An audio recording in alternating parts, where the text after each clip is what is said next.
Hello, my name is Kelly Lemon and I am a property professional, and I'm recording this video because I'm going through an exercise at the moment with my own portfolio, and it reminded me of a few points that I thought, for me they're very obvious, but actually I'm not sure if they are for other people. So let me create this video and hopefully you'll get some value from it. But there was two kind of key points that I wanted to get across. Now, the exercise that I'm going through at the moment is I have a property, it's a multi-let property, so it's actually a building with multiple units, shops, flats and those sorts of things, which is completely irrelevant, but that's just for context.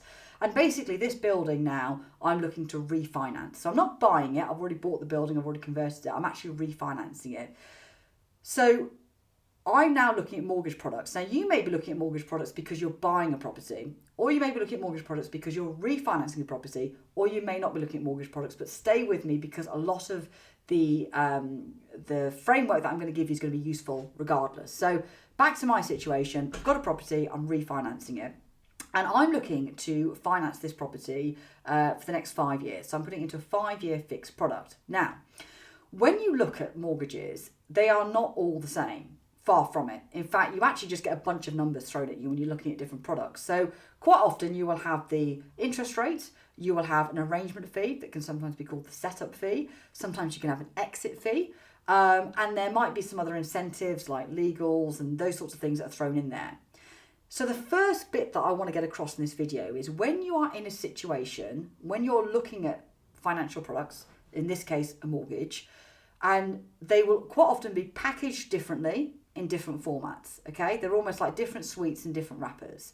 So the first thing to do in this scenario is to take all of those products and then put them into a framework where you can compare apples with apples, or as I like to say, lemons with lemons, but that's just because I'm a lemon. But the point being, you want to compare like for like. So in this situation, well, how would you do that? So in this situation, for example, I'm looking at a few products that have got interest rates and arrangement fees. Now, in some cases, the interest rate might be really high, but they've got a really low arrangement fee. Or they've got a really low attractive interest rate, like a headline rate, but their arrangement fee is quite high. Even if it's added to the loan, it's still quite high. So in this situation, if you're going through a similar situation, or if you're looking at a new purchase and you're looking for a mortgage, a very simple thing that you can do to bring it into this framework is, the way I do it is I take the arrangement fee. So let's just say in this example that the headline rate is 5%, that's the interest rate, and the arrangement fee is 1%. I would take that 1% and I would divide it by 5. Now I divide it by 5 because it's a 5-year product that I'm looking at. So I divide it by 5, that gives you 0.2. And then I'd add that 0.2 to the interest rate of 5%. So now I've got 5.2%.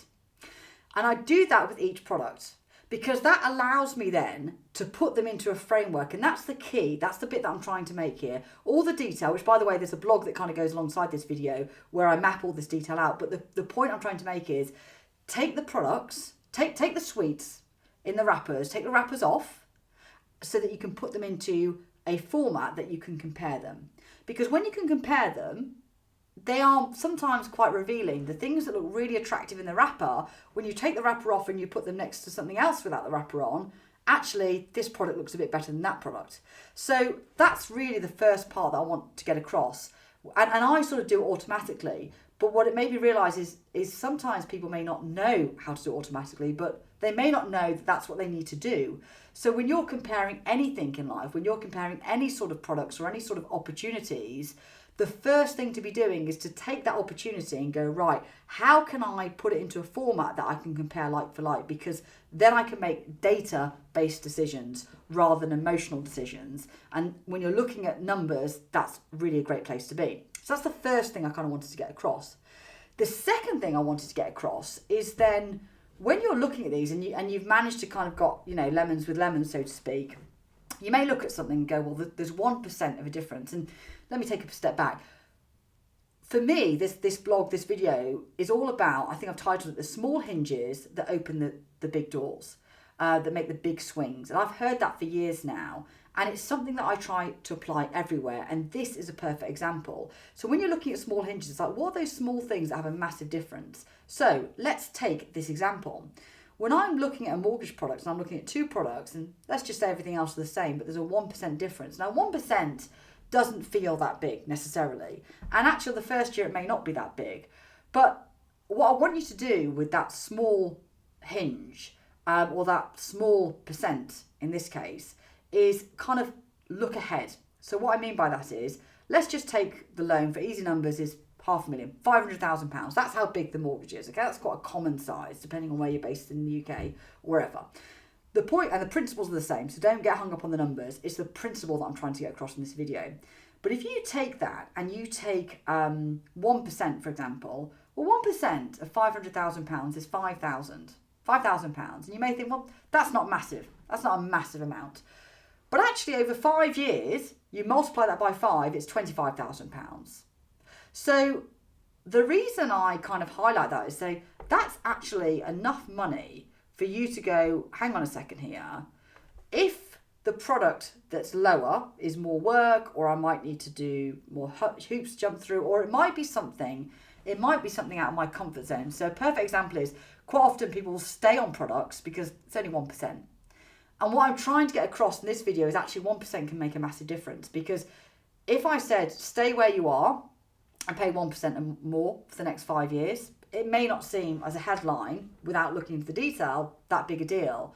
But if I said stay there but it'll cost you 25 grand, you might go, well, actually the cost of moving to another lender is going to cost me, say, £5,000. I'm still £20,000 up. And I'm giving very rough hypothetical numbers here. But I guess the two key principles that I'm trying to get across in this video, the first one is whenever you're given different products, put them into a framework so you can compare them. That's the first thing. The second thing is don't ever underestimate actually what small hinges can do. So when you're looking at something, and it may just be a few percentage points, work those percentage points out, because actually they may have a massive knock-on impact. And I haven't even factored in compounding yet. So it's really important to not just overlook small details because they're small details. And you can apply this to contracts, quotes, deals analysis, all of these sorts of things that you do when you're a property investor. They can be very detailed, and those small details, it's just a percent, it's just a clause, it doesn't matter. Quite often it does matter, and quite often it can make a difference.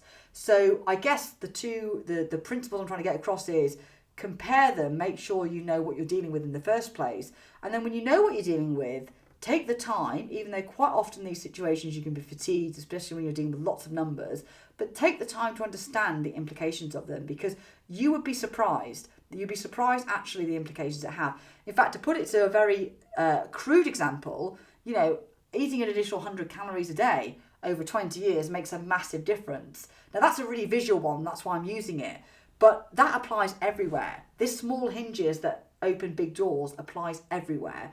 And as I'm going through this process myself and I'm refinancing a property, I thought, I take this for granted. These are things that I do that are really just part of my process.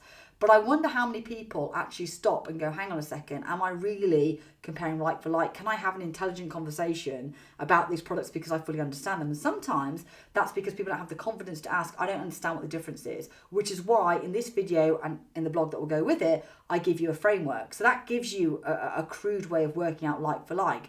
But the second thing is, quite often people don't pay attention to that detail, and they say the devil's in the detail, and it's so true. The detail is so important. And when you're looking at 0.5%, 0.2%, depending on what you're dealing with, over what duration of time, it can make a massive difference. So that's kind of the principles, that's the framework that I wanted to get across in this video. I just wanted you, if you're doing this, to pause for thought and make sure that you're making the right decision for the right reasons, and you're not just carrying on. You're not just staying on a product because it's easy. And what did they say? I think something along the lines of, if you go for an easy life now, you'll have a hard life later. If you do the hard things now, i.e. everything we've discussed in these videos, you'll have an easy life later. And I have to say, when you come to property, the numbers are so important, but also those small hinges are really important. Now, I'm a HMO landlord, so, I've got finance costs, but I've also got utility costs. If you look at all of these hinges and you can reduce them by 5, 10, 15, 20%, whatever it may be, that makes the asset, the property, so much more efficient. And when I say efficient, what I mean is profitable, because my job as an investor and landlord is to make it as lean as possible, to make it as efficient as possible, so I can make it as profitable as possible. So I'm always looking at the areas, I'm always looking at the things that are coming in, but I'm also looking at what's going out. I'm also looking at the percentages and going, hang on a second, how can we tighten that up? How can we make that a little bit better? And how can you make those improvements? Because 1, 2, 3, 4, 5 makes a massive difference. So anyway, I hope that came across in the video. And like I say, if you're somebody who likes to see it out on paper, I have got a blog that goes with this. And if you just want a bit of help and support with this, go to my website. In fact, join my community, because I'll send you something every week, whether it's a video, whether it's a blog, on content that I'm creating. But there's loads of really useful tools in there. In fact, there's one tool that springs to mind as I make this video, which is when you're looking for property, it's kind of like how you can use the system and a checklist and everything that goes with it, so that you are paying attention to those small details, because keeping it all up here is really difficult. That's why I'm a massive fan of systemization, checklists, and all those sorts of things. So anyway, I would strongly recommend to check out some of those resources. At the very least, join the community, because then you will not be alone. You know, quite often you don't know what you don't know, and it's only people that say, well, why don't you do it this way? And you go, oh, okay, now it gives me a completely different perspective as to how to look at it. So that's absolutely the best place, and the first place I would say starting, because then you'll get access to my resources. So anyway, I hope you got value from this video. Like I said, my name is Kelly Lemon, and I am a property professional. I love property, I do it, I teach it. It's a very, very big focus of my life, because I'm passionate about having an asset-based lifestyle. That is absolutely kind of the key to what I do. So anyway, like I say, thank you for watching this video. My name is Kelly Lemon, and I'll see you on another video.